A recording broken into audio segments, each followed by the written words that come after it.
right now. So anytime you're ready and you got it set, I'm ready to go.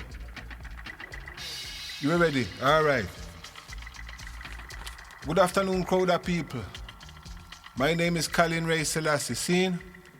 I am the author of this book, Haile, Selassie and the Opening of the Seventh Seal. Seen? And right about now, I'm in the studio. And I'm going to give you a little reading. This book was published in 1997. I started writing it in 1994, right? And it's my interpretation of the book of Revelation. What I'm saying actually then is that Haile Selassie is a Lamb of God, right? Who you call God, but we Rasta said Jah. Haile Selassie is the Lamb of Jah who opened the seventh seal in the book of Revelation. Some people say Revelation have not started yet. But I know because of the advent or the forwarding then, or the arrival then on the world scene of Haile Selassie the First in 1892, Revelation start, Rasta. You know what I'm saying? So a man calling Selassie was born in 1961. I never really know nothing about Rastafari as a youth, but I born with the Rasta spirit, see? So when I see the light, I gravitate to the light and move towards the light, and I find out that the light shine bright in the middle of the night, and the light is right, because the light of Rastafari is the truth. See? So in this book here, Haile Selassie and the Opening of the Seventh Seal, is my interpretation of the book of Revelation. And as I say, Haile Selassie the First is the Lamb of Jah who opened the book and loosed the seventh seal. See?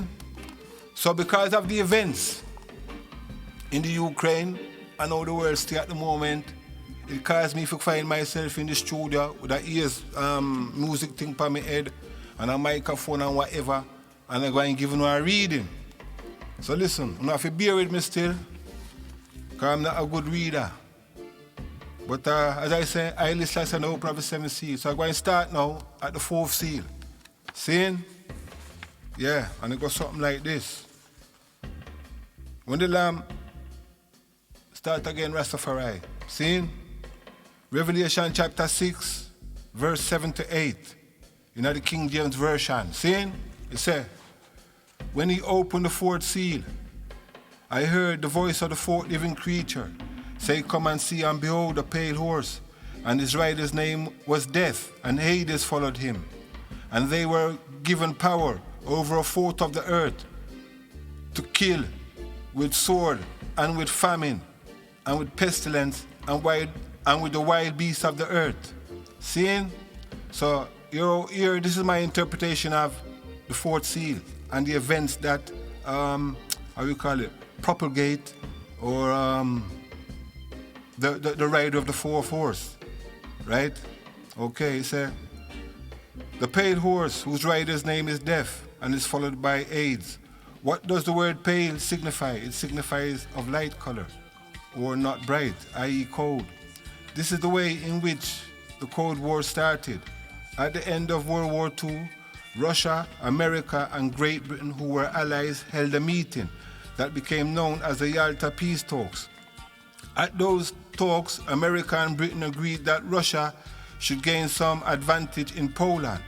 Russia seemed to harbor fears that the East Europeans might pursue the same expansionist policies as Hitler's Germany.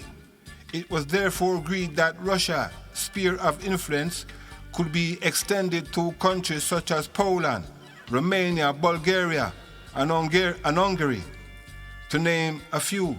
Soon the Russians placed heavy restrictions on Western visitors. And in this way, her dominance in Eastern Europe was maintained. Slowly, all this is after World War II, seeing, but anyway, I'm going to read and still, no interruption. Slowly the stakes were being raised. Harry S. Truman, still president of the United States, declared to those countries in the Eastern European bloc who feared a communist takeover that assistance would be given to repel communist encroachment and to keep Russia at bay.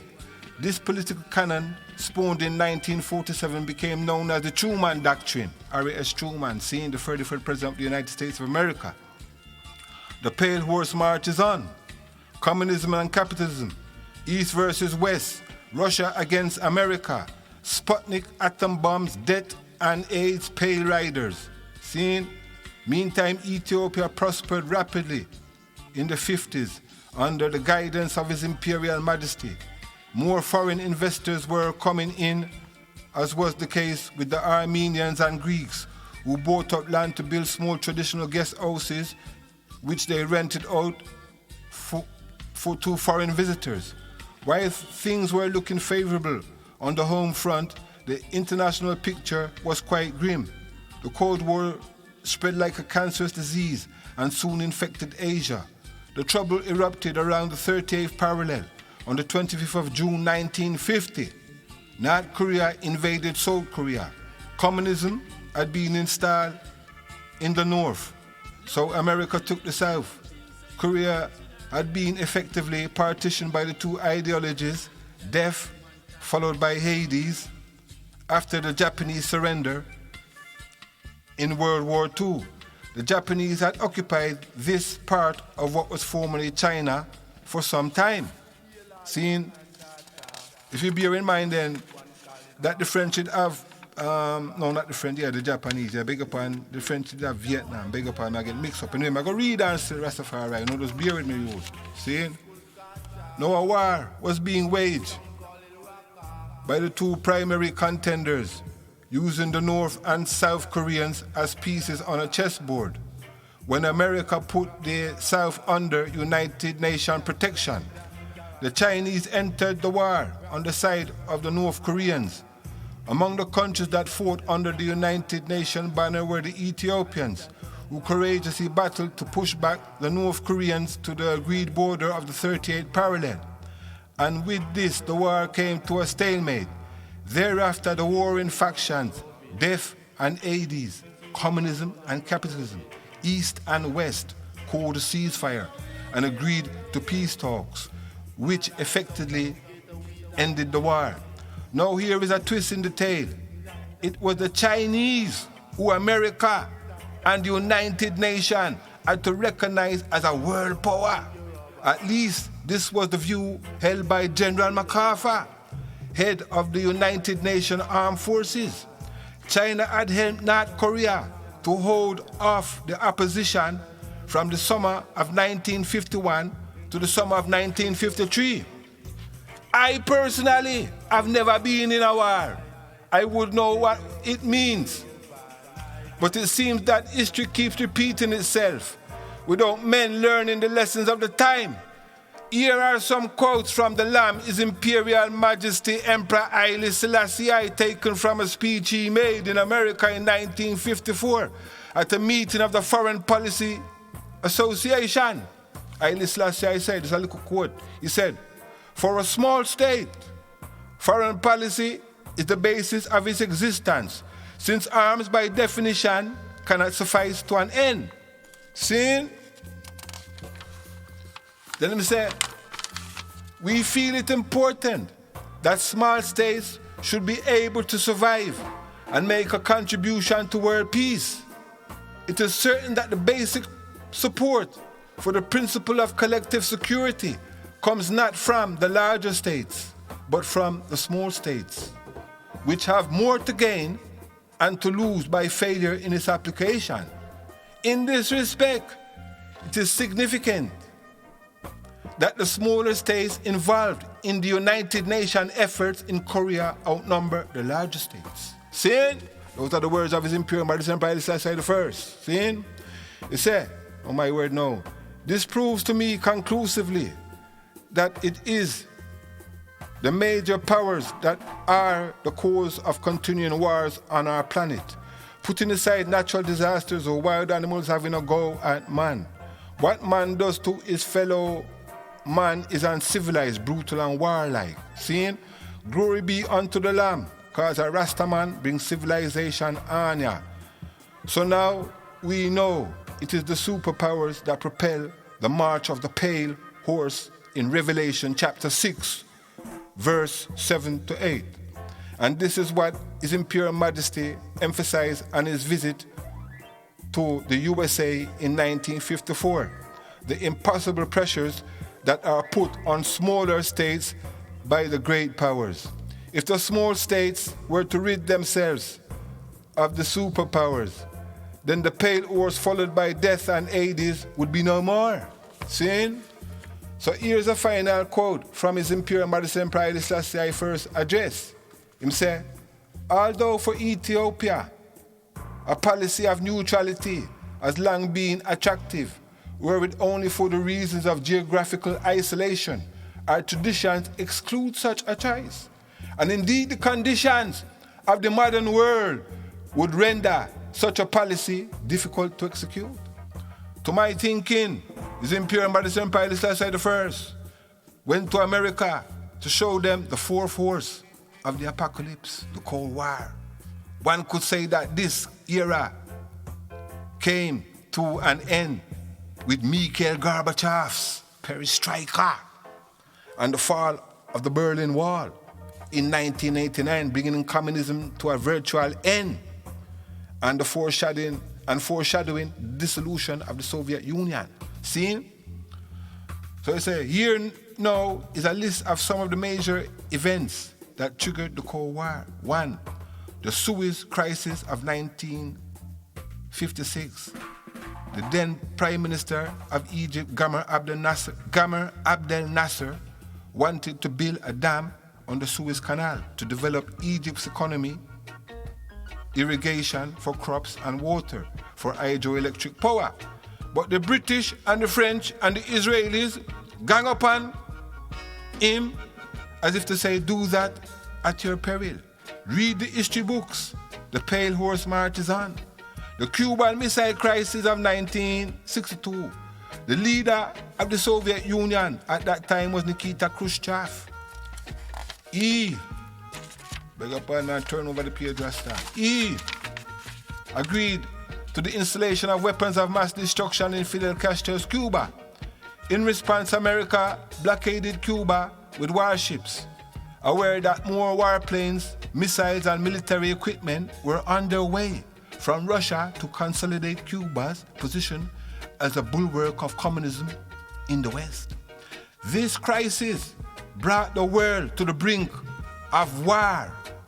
The Russian carriers finally turned back in mid-Atlantic, and the world was spared going mad, meaning mutually assured destruction in the language of war. Before me read, I'm going to put a note. Now, many people don't know, say, it's Haile Selassie I pick up the phone, you know, and say to Nikita Khrushchev, look man, turn around the boat them and go back to Russia. And Haile Selassie pick up the phone and tell President Kennedy, say, cool it man, no fire, no shot pan him. We don't want no war in the world. Because if you check it out, Haile Selassie was the only head of state to address both the League of Nations and the United Nations. So the world community of politicians respected this man, His Imperial Majesty Emperor Haile Selassie I. I know very much. And anything him say, them have to listen. See? So that's my view on the matter. It was His Imperial Majesty Emperor Haile Selassie I who pick up the hotline phone and speak to Nikita Khrushchev in Russia and tell him, say, if you turn around on the board. Otherwise, if it wasn't for Haile Selassie, them man, they would have fired them missile long time ago, and perhaps I wouldn't be here, and you and whoever. See? Anyway, reading on Rastafari, the third point. Indochina, 1965.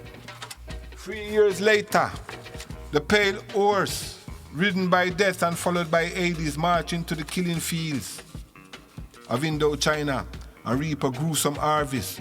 French Indochina had gained independence in 1954 by international agreement. The country had been divided along the 17th parallel. The communists took the north, the capitalists the south. Later on, when the Vietnamese under Ho Chi Minh pressed for the unification of Vietnam, the capitalists refused and sent in the troops with their stars and stripes to stifle the ambitions of the North Vietnamese. So in 1965 came the outbreak of the Vietnam War. It lasted until 1973, at which point the Yanks gave up the ghost and returned to the land of the brave and the home of the free.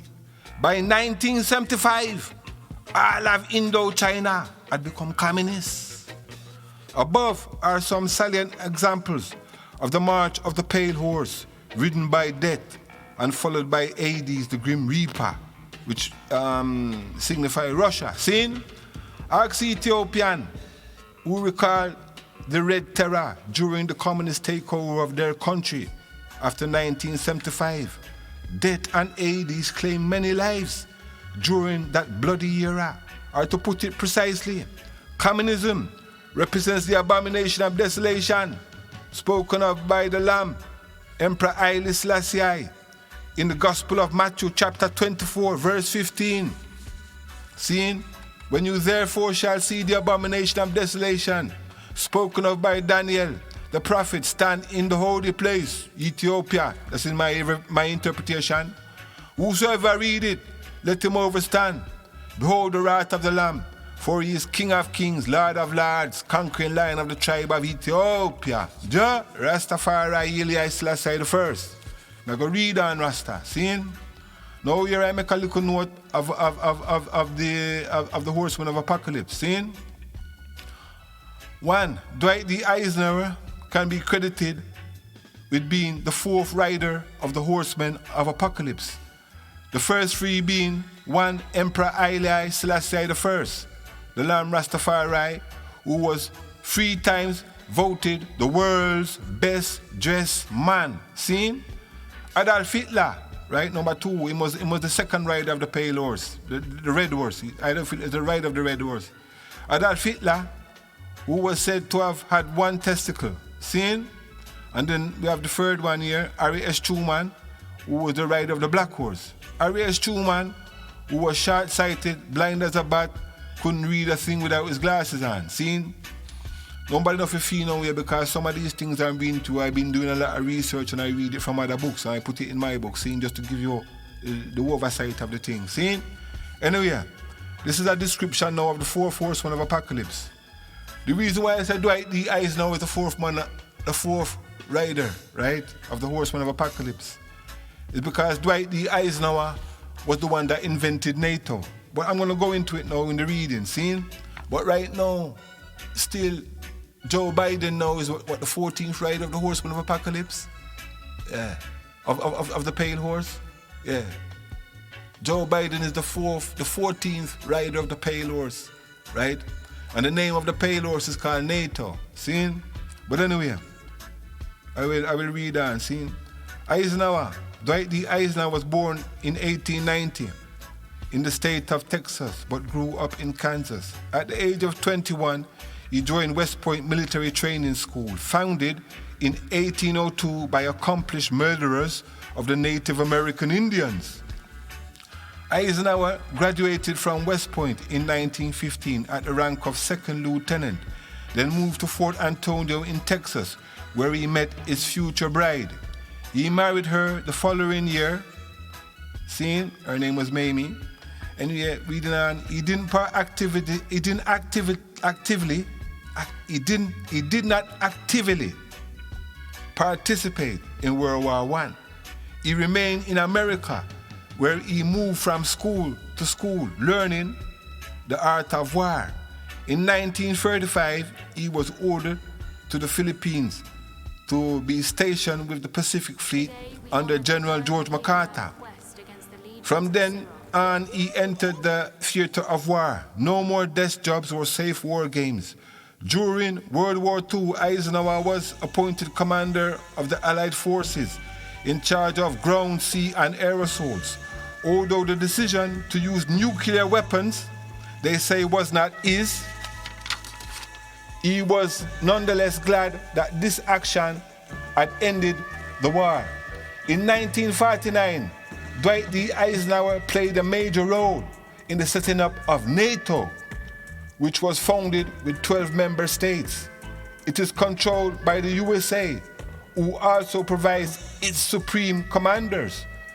Dwight D. Eisenhower having been the first. That's why I credit him with being the rider of the Pale Horse in the book of Revelation, Dwight D. Eisenhower. See? His 40-year experience as a soldier made him a strong influence on President Harry S. Truman's decision-making when it came to international affairs, such as the decision to base American troops in West Germany in 1945. In 1953, Dwight D. Eisenhower became America's 34th president.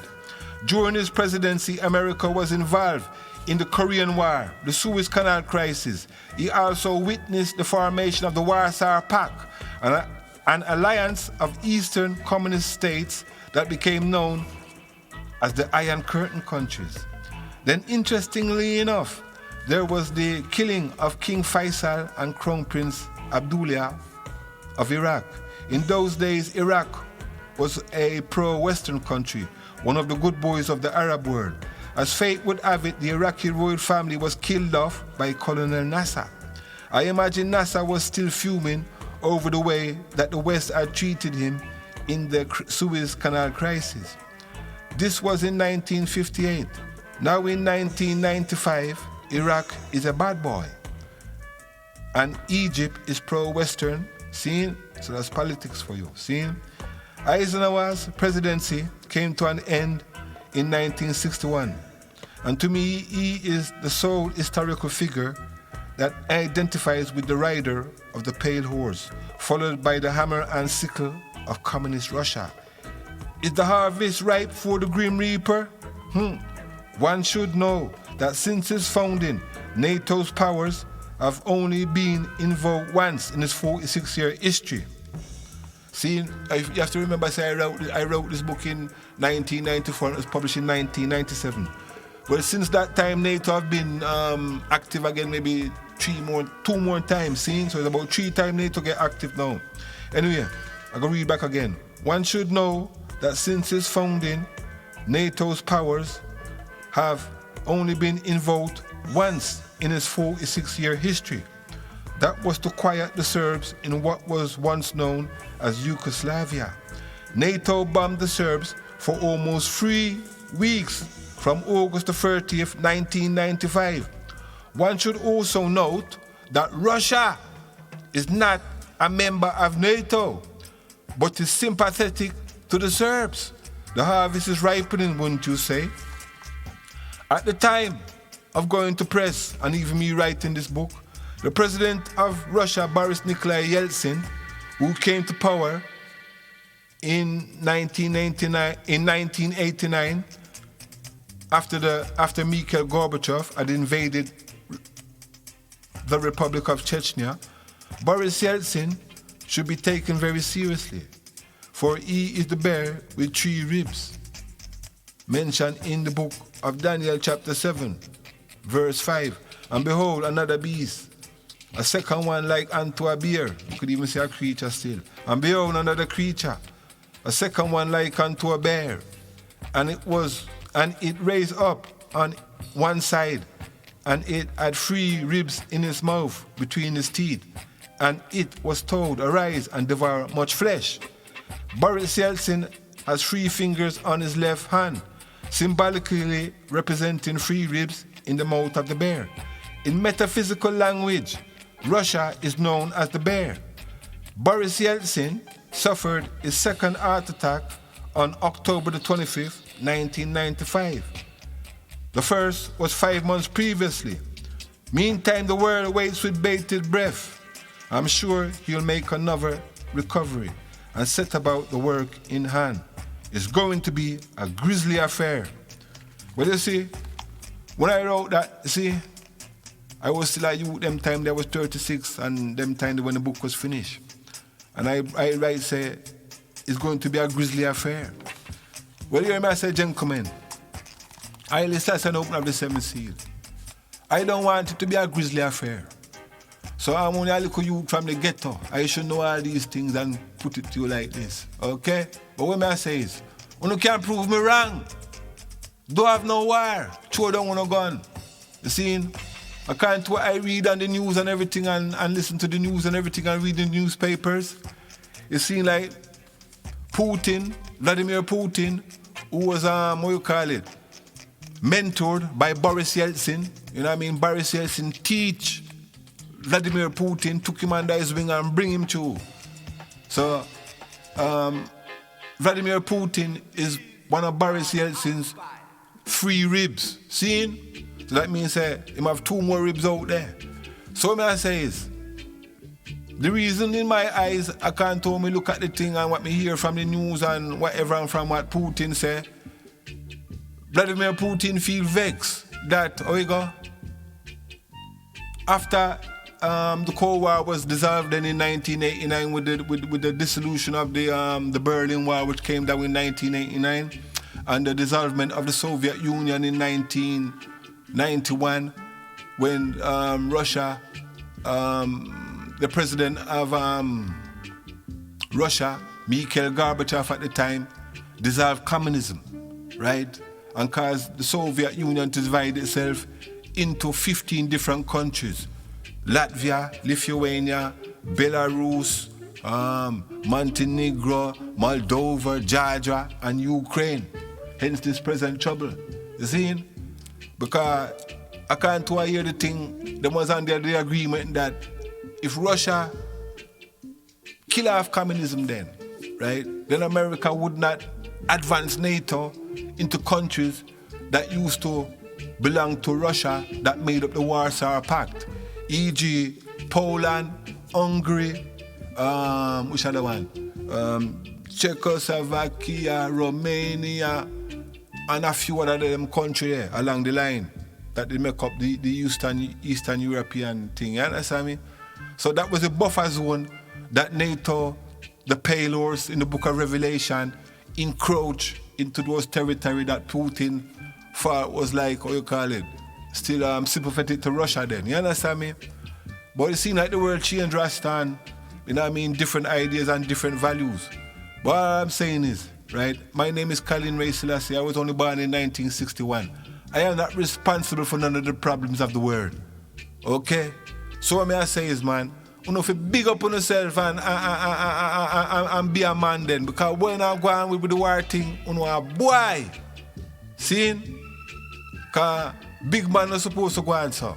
And you know, supposed to be big man, some big politician and some heavy duty man with go to school. And I never go to school if you get no PhD or nothing. I leave school dunce. Get me know about all these things, right? And somehow I want to go to school and come out with our PhD and everything, and look how now go on. Worse than Satan, because the devil only guilty of one crime, tell lie. What man is doing to man, killing each other, the devil not kill nobody, his man do it. You understand me? So, I kind of rest my case like that, you know. And I could even go on more if you talk some heavy things, Rasta. But I'm going to leave that for another day. Because I'm going to see how the world thing are going. You see? Because the reason, in my eyes then, for the situation of the world like this, right, is, what do you call it? Is what was done 2,000 years ago. Seeing whether I believe it or not. But I not going at that now. Because that heavy. I'm going to lick it still, because I don't care where I'm going, because the fire for blaze Rasta. I'm going to talk it to you. In my eyes, right? I look on it this way then. I'm going to say this now, right? I'm going to say this now. I'm going to say something now. Are those black Jews, I beg your pardon, are those white Jews any better than those black Jews who sold him, and Judas Iscariot, the Arab, kissed him, and the Romans hung him, right? Because he said he came into this world not to destroy it, but that those who believe it in him shall not taste death. You understand me? Then kind of way there. Remember he said he come into the world not to destroy it, you know. Seeing? So I talk about the Lamb of God, the Lamb of Jah, who I know is King of Kings, Lord of Lords, conquering Lion of the tribe of Judah, who said in 1949, the United Nations is man's last hope for world peace. Right? Haile Selassie said these words on September 28, 1949. He said, the League of Nations failed basically because of his inability to prevent aggression. But neither the depth of that failure nor the intervening catastrophe could dull the need and the perception for world peace. So that here then in the United Nations, we have dedicated ourselves anew to these high and indeed essential ideals.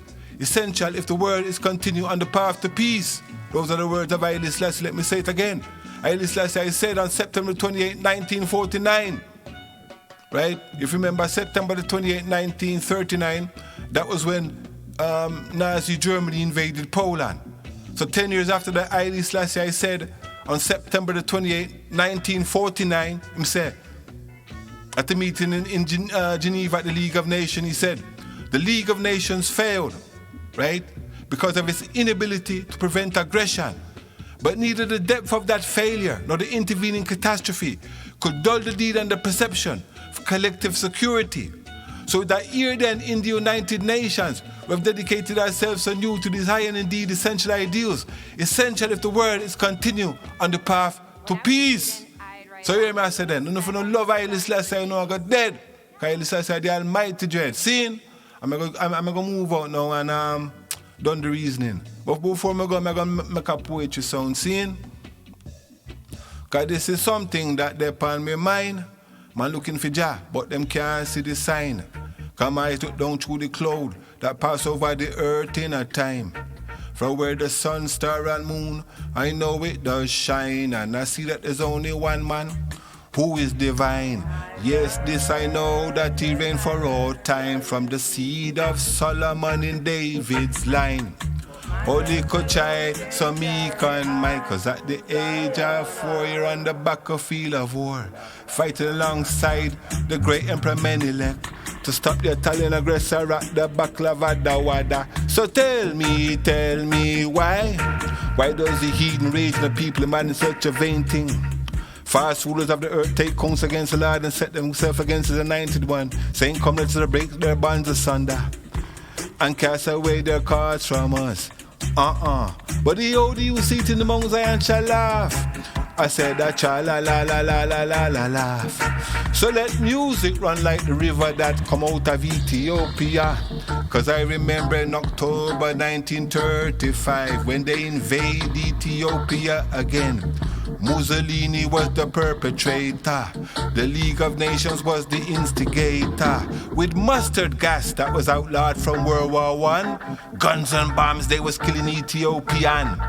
And after 8 months of terrible slaughter, off went the Emperor Haile Selassie I to the place called Geneva. He arrived there in June 1936 and he gave the beast some terrible lick.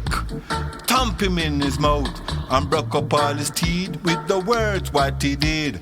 Utter and speak when he said, apart from the kingdom of Jah, there is no other human government, Rasta, that possesses a greater merit than any other.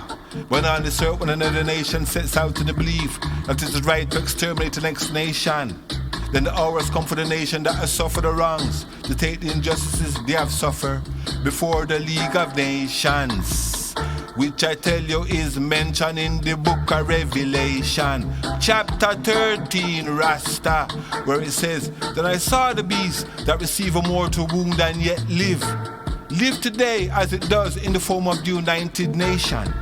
So here is my question to the 5 permanent members of the United Nations Peace Security Council, who are England, China, Russia, France, and America. Did not Haile Selassie I say unto you, United Nations is man's last hope for world peace. Beasts with no teeth, looking for meat to devour in the street. Last time I go tell him, say, hey, throw down your gun, bastard son. Little children, they want to have fun. Throw down your missile, burn up all your bomb. Start live like Cain, who killing brother Abel. Or you won't be able to sit round the almighty Jah table and have dinner with the Lamb in Mount Zion. You'll be wondering who you are and where I am. So listen to this please, oh son of man. Stop the war, stop the fight. Let's get together, Rasta unite. Seen, for the sun shall not smite I by day, and the moon shall not touch I by night. And everything I do have to be right in a Haile Selassie eyesight. Jah Rastafari Haile Selassie I live. Seen? And yeah, my name is Rasta Colin, and thank you very much for giving me this moment to share my thoughts and opinion with you, even have to read some of it from this book. Haile Selassie the first. Jah live. Seen? Rastafari. Bless up. Yes, me I. Yeah.